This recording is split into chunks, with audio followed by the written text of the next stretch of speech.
Hi, I'm Kerry Grinkmeyer with Best of Us Investors. I've been seeing some videos and reading some articles questioning, is there going to be a real estate crash? I'm involved in real estate. I'm developing 46 lots just about a mile and a half down the road here. And for homes in the neighborhood of $400,000 to $500,000. And when I saw this noted YouTubers basically giving me a history lesson on real estate crashes and suggesting that maybe we're looking at another crash as a result of foreclosures and forbearance coming off in June. I was a little bit taken back because it's not anything that I'm experiencing. I'm experiencing a rush. If you've got a house and you can get somebody in it in the next 60 days, it's going to sell. So I wanted to clear the air, at least for my feelings and from my perspective. Is there going to be a real estate crash? Is it a good time to buy real estate? Is it a good time to sell real estate? And I think the true answer can be found in a book that I have read a number of times. Where is it here?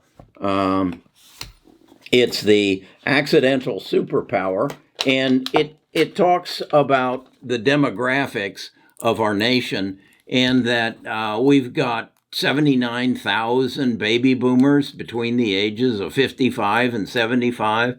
And then we've got an equal number or a little larger number of millennials who are wanting to buy their first home. And then we have issues that some of those millennials may get a relief on their student loans. All these things are pointing to a booming real estate market. I want to take you out to Hampton Gates, show you what I'm doing, and then relate to you my experience and what I think is going to happen in the real estate market, not only in the next 5-10 years, but in the next 6 months. We've got some issues there wrapped around interest rates and inflation and cost of lumber and cost of copper. So let's dig into it deep, and let's get in the car and go out to Hampton Gates, and we'll talk some more. Best of Us Investors presents Kerry Grinkmeyer. Is there going to be a crash in the real estate market? I don't really think so. I'm Kerry Grinkmeyer. As I told you, I'm out here at Hampton Gates. I'm developing 46 lots out here. It's new construction. And we've got 3 houses under construction. They'll be done sometime in June. And then we have a 4th house that's a custom built house that we're just cutting, excavating the ground down here. But let's address, is there going to be a real estate crisis? Is this something that you need to be concerned about? I don't think so. And let me give you my perspective. The reason a lot of people are talking about a real estate crisis is that we think there's inflation. We see inflation in the cost of lumber. To give you an example, that gray house there, with the stone front on it, I've got, let's see, somewhere in the neighborhood of about $6,000 worth of lumber in it. Now, I committed to the price of the lumber in January or February of 2000, before there was a shortage of lumber. If I were to rebuild that house on that lot right now, the same house, I would end up with probably about I'd end up with about $24,000 in lumber. That's because the cost of lumber has gone up about 400%. So I would have to add to my price of that house about $18,000. That's inflation. But what you need to understand, that's a temporary situation. Why is there a shortage of lumber? Why is there a shortage of copper? Why is there a shortage of PVC? Well, it's because we, a year ago, shut everything down, shut the sawmills down, shut the forestry down because of the pandemic, and now we have a void in the supply chain that was caused a year ago, but we're feeling the effects. Is that a permanent situation? No. As the pandemic is going away, the sawmills are opening back up, and more than likely they'll overproduce the demand, and I'll end up, rather than having 6,000, if I wait, rather than having $6,000 worth of lumber in there, I'll have $5,000. So it's a situation that's going to correct itself. So I'm not worried about inflation causing a real estate crisis. The next issue is then interest rates. Are interest rates going to go up? Yeah, probably. And right now, on that house, if I take out a 30-year mortgage for $350,000 at 3%, my monthly payment's going to be $1,476 principal and interest. Let's assume that interest rates go up 10%. And now the interest rate is 3.3%. Okay, now my payment is $1,533. It just went up $57. Is that going to stop me from buying that house? I don't think so. That's an evening out for dinner for my wife and I. And am I going to give up that meal, or am I going to buy my family a house? I think I'll buy my family the house. Okay, so that's not small potatoes, though. If I project that $57 over 360 payments, the 30-year mortgage, that's $20,520. But I still don't believe it's going to stop me from buying the house. So the next element I want to talk about is what does cause a real estate crash? Well, let's look back to 2007. In 2007, if I wanted to buy this house, I would put nothing down. Yes, that's what it would be. And rather than have a interest in principal payment, I would have an interest-only payment for 5 years. Yeah, that's the mortgages they were giving, 5 years. Well, we knew at that point that real estate was going to appreciate in value. So if I could hold the house, if I could rent it, or if I could make a payment on it for 5 years, and real estate was appreciating at that time at about 9% a year, at the end of 5 years, when the balloon note came through, I would just sell the house, walk away with the profit. That was the mentality. And it was being facilitated by the banks and the mortgage originators. They were not checking credit. They were not requiring a 20% down. To buy that house today, unless you got sterling credit, you're going to put 20% down. So if it's a $400,000 home, at the get-go, you got $80,000 worth of equity. If you got really good credit, you might get in for a 10% down. All right, so you still got 40%. Now, is there a way to get at zero down? Yeah, if you're a VA, if you can get a VA loan, if you're a veteran, you can get a zero down loan. There's going to be some upfront fees, but you can do that.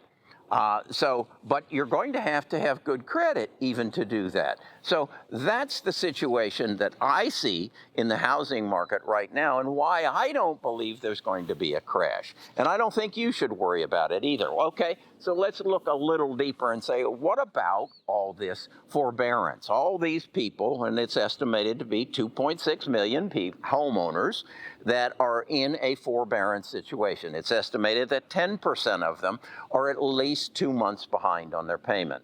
Well, you need to understand that it's not really in the bank's best interest to put them on the street. It's in the bank's best interest to negotiate with them, look at their current financial situation. Are they going back to work? Are they going to be able to get back on their feet? Should we reduce their payment for 6 months, and then once they get back on their feet, then refinance the whole thing and put them back in? Or are we going to be aware that there's a whole new industry being developed right now to come in and step in and help these people who are going to get foreclosed? There's a company by the name of Easy Knock who has raised hundreds of millions of dollars anticipating this and anticipating the opportunity to come in and buy the house from the bank at a depressed price and then rent the house back to the homeowner. Or consider that you have a homeowner who was in a $700,000 home and needs to come down to a $500,000 home where they can rent. They can make a $1,500 a month payment, but they can't make their current $2,500 a month payment. So there is going to be people who are going to step in and take over those homes. The long and short of it, I just don't see a real estate crisis in our near future. Understand demographics. Right now, there are 79 million baby boomers between the ages of 50, 55, and 75 years of age. They're wanting to downsize. They're wanting to move from a $700,000 home into a $400,000. Rather than having a second floor master bedroom, they have a first floor master bedroom. They don't have a big yard to take care of. That's what I'm building. So there is a market for these. All I've got to do is get the subs here. You'll notice that there's no activity there. Why is that? There hasn't been any activity there for about 2 weeks. And that is because my subs are at home. Why are they at home? Because they have access to unemployment. And as I understand it, their unemployment is not taxable. So let's assume that they can make $500 a week coming and putting in the electrical and the plumbing that needs to be put into this house damn soon, because I'm supposed to close on it on June the 1st, and getting the house done. But they aren't coming because they're getting $500 from the federal government, which is not subjected to federal taxes, as I understand. And they can make as much, if not more, sitting at home. So until that goes away, I can't get the house finished. And my buyer is renting, and he wants to move in June the 1st. And what is it? It's about June the 13th. I've got about 17 days to get a lot of work done there, and I got no subs. That's my problem. I'll work through that. I'm not sure how, but the long and short of it is my take on this. There's not going to be a crash in the real estate market. We've got the demographics. The other issue that you need to be aware of, there's legislation or there's conversation right now that you might, as a 28-year-old who has $40,000 in education debt, you might get a credit for that $40,000 if you apply it to buying a new house. This is legislation that they're talking about. Is that going to cause a crash in the real estate? I don't think so. I don't think so. We're good. I'm confident my 46 lots are in good shape, and I've got a business here for, I'd say, in the next 3 years. All right. I'm Kerry Grinkmeyer. I'm the host of Best of Us Investors. We have a tribe where we talk about, get in more depth. In fact, we're going to create a university course, Best of Us University course, on how to analyze property like this and come to a conclusion. If there's a foreclosure in your neighborhood, should you buy it and lease it? That'll be coming out in June. We've got it put together. We've got the class is done. We just got to get it on our website, and I want to make that available to you so you can make better investment decisions. You can learn how to keep more of what you make, and you can build family wealth. And real estate is a fantastic way to build family wealth. So I'll be talking to you tomorrow. We're going to look at how you can improve your life in investing.